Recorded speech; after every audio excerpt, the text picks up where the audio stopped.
CJP आंदोलन, जिसके पीछे छिपा है करोड़ों छात्रों और उनके माता पिता का दर्द। सोनम वांगचुक का हंगर प्रोटेस्ट सिर्फ एक व्यक्ति का आंदोलन नहीं था, यह उन लाखों परिवारों की आवाज थी जो मानते हैं कि शिक्षा उनके बच्चों का भविष्य बदल सकती है। दिल्ली के जंतर मंतर पर आज सुबह जो कुछ हुआ, उसने एक बार फिर लोकतंत्र, विरोध प्रदर्शन और सरकार की जवाबदेही को लेकर कई सवाल खड़े कर दिए। सुबह अचानक पुलिस की हलचल बढ़ी, सफेद चादरों का घेरा बनाया गया और उसके भीतर से सामाजिक कार्यकर्ता सोनम वांगचुक को हिरासत में लेकर अस्पताल पहुंचा दिया गया। इसके बाद दिल्ली पुलिस ने सफाई दी, यह किसी तरह का जबरन अनशन तोड़वाने का मामला नहीं, बल्कि अदालत के आदेशों का पालन है।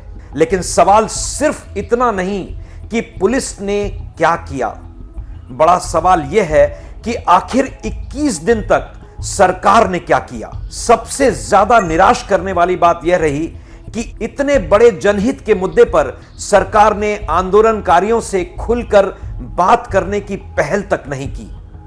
लोकतंत्र में जब लोग शांतिपूर्ण तरीके से अपनी बात रखते हैं तो सबसे पहला कदम संवाद होना चाहिए। हमारा इतिहास भी हमें यही सिखाता है। जब महात्मा गांधी ने अंग्रेजी शासन के दौरान अनशन किया, तब भारत में लोकतंत्र भी नहीं था। फिर भी अंग्रेज सरकार ने उनसे बातचीत की, समाधान का रास्ता तलाशा और उसके बाद ही उनका अनशन समाप्त हुआ। आज जब भारत दुनिया का सबसे बड़ा लोकतंत्र है, तब यह उम्मीद करना बिल्कुल स्वाभाविक है कि शांतिपूर्ण आंदोलन करने वालों से भी सरकार पहले संवाद करे। इसलिए मेरा और कई अन्य लोगों का यही सवाल है कि सोनम वांगचुक के अनशन के दौरान क्या सरकार और प्रोटेस्टर्स के बीच सार्थक संवाद नहीं होना चाहिए था? सबसे बड़ा सवाल यह है कि आखिर सरकार संवाद क्यों नहीं करना चाहती? अगर मामला देश की सुरक्षा का होता, रक्षा से जुड़ा होता या ऐसी संवेदनशील जानकारी होती जिसे सार्वजनिक नहीं किया जा सकता, तो सरकार की चुप्पी समझ में आती। लेकिन यहां मामला करोड़ों छात्रों, उनके भविष्य और देश की शिक्षा व्यवस्था का है। यह कोई राजनीतिक मुद्दा नहीं है, बल्कि सीधे सीधे जनता का मुद्दा है। इस पर संवाद से बचना एक स्वस्थ लोकतंत्र की भावना के अनुरूप नहीं माना जा सकता। जरा उस गरीब और जरूरतमंद का दर्द समझिए जो अपना घर गिरवी रख देता है, कर्ज लेता है, अपनी हर खुशी छोड़ देता है ताकि उसका बच्चा पढ़ लिखकर एक बेहतर जीवन जी सके।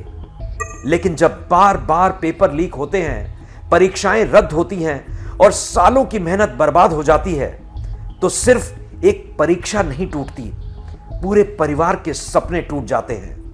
कई बार यही टूटे हुए सपने बच्चों को आत्महत्या जैसा दर्दनाक कदम उठाने पर मजबूर कर देते हैं।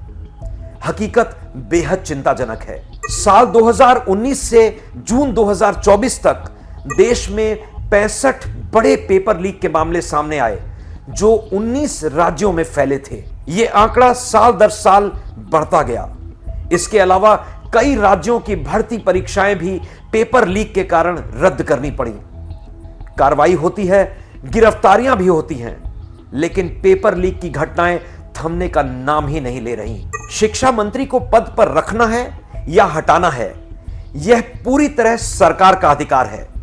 लेकिन देश के नागरिकों को यह बताना कि शिक्षा व्यवस्था को मजबूत करने, पेपर लीक रोकने और छात्रों का भविष्य सुरक्षित रखने के लिए सरकार क्या योजना बना रही है, सरकार का रोड मैप विद टाइमलाइंस क्या है, यह जनता का अधिकार है। लोकतंत्र में जवाबदेही भी उतनी ही जरूरी है जितना अधिकार। जब किसी विभाग में अच्छा काम होता है तो उसका श्रेय, उसका क्रेडिट उसके लीडर को मिलता है। फिर जब उसी विभाग में गंभीर चूक होती है तो उसकी जिम्मेदारी भी लीडर को ही लेनी चाहिए। यही लोकतंत्र की असली पहचान है। अगर जनता के सबसे बड़े मुद्दों पर भी सरकार संवाद से बचे, सवालों के जवाब ना दे और केवल आश्वासन देती रहे, तो धीरे धीरे लोकतंत्र कमजोर होने लगता है। यह किसी एक सरकार या व्यक्ति का नहीं, बल्कि पूरे देश का नुकसान है। यह सिर्फ पेपर लीक का मुद्दा नहीं, यह करोड़ों युवाओं के भविष्य का सवाल है। यह उन माता पिता के सपनों का सवाल है जिन्होंने अपने बच्चों की पढ़ाई के लिए अपना सब कुछ दांव पर लगा दिया। और इसीलिए इस मुद्दे पर संवाद कोई एहसान नहीं, एक लोकतंत्र का कर्तव्य है और जनता का अधिकार।